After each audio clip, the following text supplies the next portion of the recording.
Фудбалерите на Слога изгореа од желбата на свој терен да го победат Пехчево и да направат голем исчекор за опстанок во второлигашкото друштво.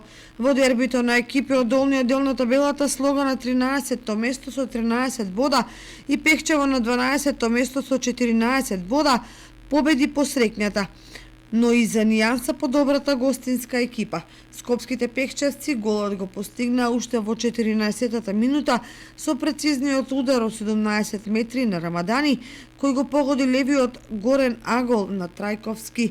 Тоа се покажа за доволно гостите да ги освојат трите бода и да одлепат на солидната разлика од 4 бода од Виничани. Тоа што загрижува е податокот дека фудбалерите на Слога речиси не упатија директен удар кон голот на гостинскиот голман Герасимовски, што зборува за јаловата иницијатива што на моменти ја имаа во настојувањето да се стигне барем до израмнување.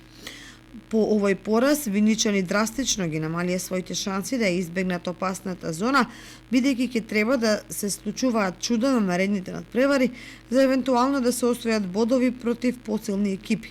Може би се ќе биде појасно по гостувањето на Слога во Македонска Каменица во наредното коло, кога двете екипи ќе го фаќаат последниот воз за спас од испаѓање.